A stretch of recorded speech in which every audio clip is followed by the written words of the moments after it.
ఏవండోయ్ బాబాయ్ గారు, పిన్ని గారు అండ్ వాళ్ళ అబ్బాయి గారు, అమ్మాయి గారు, ఈ రోజు మీకోసం ఒక కొత్త విషయం తెచ్చేశాను. అమ్మ డైరీలో కొన్ని పేజీలు. ఈ బుక్ గురించి వినే ఉంటారు కదా. రాసింది ఎవరో కాదండోయ్, ఇన్స్టాగ్రామ్ ఇన్ఫ్లుయెన్సర్ రవి మంత్రి గారు. బేసిక్గా నాకు కథలంటే చిన్నప్పటి నుండి చాలా ఇష్టం. ఇదే విషయం మా నాన్నగారికి ఒకసారి చెప్తే మా ఊర్లో ఉన్న విశాలాంధ్ర బుక్ డిపోకి తీసుకుని వెళ్ళారు. వావ్ అనుకునేలోపు మీకు ఏమేం సబ్జెక్ట్స్ ఉన్నాయి అని అడిగారు. సి, జావా, పైథాన్ అని స్టార్ట్ చేయడం లేటు. వెంటనే ఇదిగో ఇక్కడున్నాయి తీసుకో అన్నారు. చందమామ కథలు, పెద్ద బాల శిక్షలు చదువుకుందాం అనుకుంటే ఈ OOPS with Python, Java standard edition కొనుక్కున్నాను. ఇలా కాదు, ఎప్పటికైనా నాకంటూ డబ్బులు సంపాదించాలి అండ్ వాటితో నాకు నచ్చిన పుస్తకాలు కొనుక్కోవాలి అని నాలో నేనే మంగమ్మ శపథం చేసుకున్నాను. అండ్ అలాంటి రోజు ఫైనల్గా రానే వచ్చేసింది. నా బుక్ జర్నీ అమ్మ డైరీలో కొన్ని పేజీలు అనే బుక్తో మొదలు పెట్టేశాను. ఈ బుక్లో ఏముంది అని చెప్పే కంటే ఈ బుక్లో ఏదో తెలియని మ్యాజిక్ ఉంది అని చెప్తే బెస్ట్ ఏమో.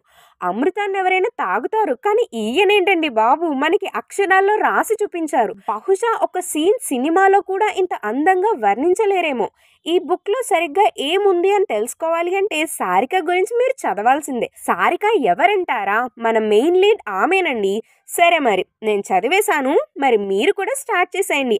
అండ్ ఆఖరిగా ఒక్క మాట, పుస్తకాన్ని ఖచ్చితంగా కొనే చదవండి, లేదంటే మీ స్నేహితుల్ని అడిగి తీసుకోండి. అంతేకాని ఈ పీడిఎఫ్లు, పైరసీలు లాంటివి మాత్రం మనకి వద్దు.